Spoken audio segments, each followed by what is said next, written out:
Bonjour tout le monde. Alors donc aujourd'hui une vidéo assez courte sur le licol éthologique. Donc d'abord je vous présente mon super licol.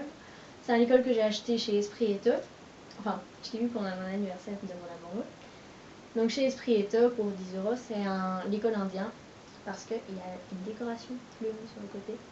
J'ai jamais essayé de mettre les plumes pendant que je montais, mais j'essaierai la prochaine fois que j'irai. Parce que pendant une balade, j'ai un peu peur, mais si je reste en piste, pourquoi pas. Alors, tout d'abord, je vais prendre ma feuille. Ça sera peut-être mieux. D'abord, j'aimerais juste donc vous expliquer un petit peu comment l'école éthologique fonctionne. Vous voyez, donc, l'école se met comme ça. Il y a le nid là, j'emprunte. Et ça passe derrière la nuque. Bon, le mien est très très grand. C'est un taille L. Parce que, voilà, June est très très grand. Donc, en fait, il y a 4 points névralgiques. Donc il y a les deux d'abord ici qui font vraiment sur le nez comme ça. Je pense sur moi c'est magnifique. Et il y en a deux plus voilà ici, un peu plus près des oreilles. Et alors, ces points névralgiques, ils vont faire un inconfort sur le cheval. Parce que vous voyez, on sait très, enfin si je m'appuie dessus, c'est vraiment pas agréable et du coup ils vont essayer de fuir la douleur. Enfin la douleur. Ils vont essayer de fuir l'inconfort parce qu'ils pourraient garder le truc comme ça, mais c'est un peu dérangeant quoi. C'est comme si vous êtes assis sur tais-toi ordinateur. Tout ok. Non. Voilà. Donc ils pourraient très bien rester comme ça, mais bon c'est vraiment pas confortable. Enfin c'est pas confortable quoi. C'est pas comme un licol plat où là ça va appuyer, mais c'est comme si on mettait une main comme ça. Alors que là le licol éthologique c'est comme si on mettait ses doigts. Vous voyez la différence? Et donc ces points-là vont appuyer à divers endroits selon la façon dont vous allez tenir votre longe. Parce que nous on monte avec des longes, pas avec des rênes plutôt. Mais bon, avec les rênes, c'est le même principe. Alors en fait, les rênes vont être attachées ici. Je vous montrerai le nœud si un jour, si ça vous intéresse que je fasse une vidéo sur comment mettre le licol. J'ai vu des gens qui disaient licoler. Est-ce que vous pensez que ça existe vraiment? Enfin bref, si vous voulez que je fasse une vidéo sur ça, vous me direz. Et alors je montrerai aussi comment on fait les rênes. Mais en bref, elles sont mises là.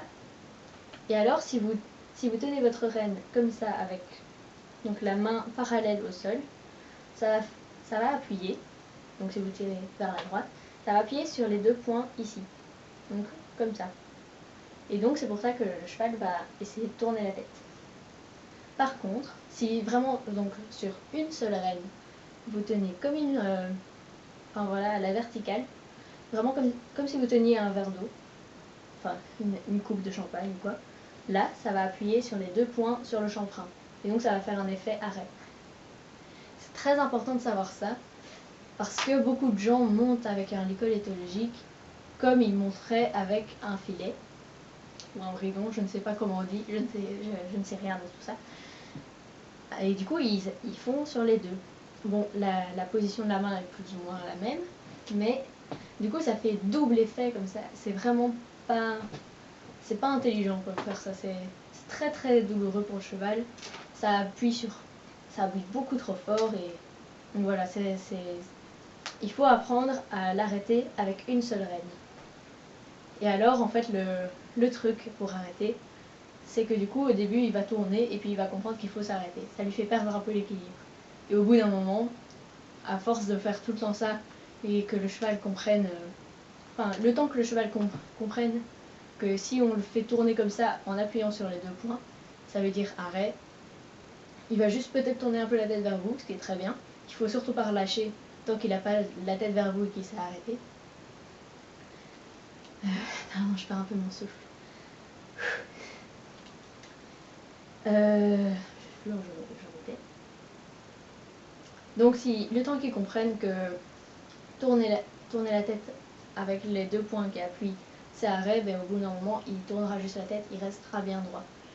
Du coup, au début, vaut mieux, faut vraiment faire un long travail là-dessus et être sûr que vous avez le droit à tout l'espace qu'il vous faut. Parce que parfois, ils peuvent vraiment tourner très très très longtemps. Et donc ça peut être très embêtant pour les autres cavaliers avec vous. Donc voilà. qu'est-ce que je devais vous dire d'autre? Ah oui, donc en fait, ce système-là de donner l'inconfort et d'arrêter de donner cet inconfort si le cheval répond à la demande, ça s'appelle du renforcement négatif. Je ne le savais pas pendant très très longtemps, mais maintenant je sais que maintenant ça... 1, 2, 3, 4. Maintenant je sais donc que ça s'appelle comme ça, c'est du renforcement négatif, donc on donne du négatif, et s'il réagit à ce négatif-là, et ben on récompense. Un peu bizarre comme méthode, mais c'est le plus simple, et on fait ça pour absolument tout. Donc personnellement je pense que c'est quand même plus confortable pour le cheval d'avoir un renforcement négatif que d'être tout le temps soutenu. Parce que par exemple, un cheval qui est tout le temps soutenu, c'est qu'on va agiter le stick derrière lui tout le temps pendant qu'il trotte, pendant que tu le longes et qu'il trotte. Si tu mets tout le temps le stick derrière, c'est vraiment le soutenir tout le temps dans la demande pour pas qu'il s'arrête. Mais personnellement, moi je préfère que le cheval s'arrête et qu'après je corrige en faisant donc du renforcement négatif. Donc je t'embête, tu te remets, j'arrête de t'embêter. Que donc tout le temps le soutenir, parce que par moment du coup il peut plus le faire par... Enfin on peut pas vraiment savoir s'il le fait par habitude ou s'il comprend vraiment tout seul. Je sais pas trop si c'est très clair, mais enfin voilà. Donc ça c'est juste mon point de vue, hein. Si vous faites en soutien, c'est pas grave. Une autre chose, voilà la dernière. Oui, j'ai déjà parlé de comment tourner tout ça. Quand vous achetez un licol éthologique, pour savoir un petit peu, sachez juste que la longueur va se marquer surtout ici et évidemment cette longueur là. Donc moi c'est très très long quoi. Je sais me faire un collier avec. Donc c'est vraiment très très très long. C'est pour ça que c'est un XL. Et du coup, parfois, moi il est même un peu trop grand pour Dream, même s'il a une grosse tête. Parce qu'alors, vous voyez, donc il y a un point ici. Donc il y a le nez. Oups. Il y a le point là. Et du coup, il va y avoir un creux en dessous de la tête du cheval. Plus le creux est grand, plus le licol va tourner et être moins adapté. Donc moi, il tourne un petit peu du coup devant. Derrière cette longueur-là, ça va. En général, c'est pas trop dérangeant. Faut pas que ce soit trop long. Regardez. Imaginons donc, le cheval, c'est vraiment trop grand pour lui. Donc vous faites le nœud. Oups. Un cheval avec une toute petite tête. Bon voilà, vous faites le nœud, imaginez, il vous reste ça. Et vous laissez pendre. Ça va être super dangereux. Parce que du coup, ça se balance comme ça va pas tout près de l'œil du cheval. Ça peut non seulement ça peut entrer dans son œil, mais en plus ça peut vraiment le perturber. Il peut prendre peur et s'en aller. Donc voilà, c'est vraiment, vraiment pas bien. Le mieux, c'est d'avoir... Oups, les plumes se mettent dedans. Une longueur comme ça, c'est encore acceptable. Puis alors, limite, si c'est une longueur comme ça, vous refaites un nœud. Moi, c'est ce que je fais du coup avec une. Comme ça, vous avez une longueur plus acceptable et c'est beaucoup moins souple. Plus c'est court, moins c'est souple.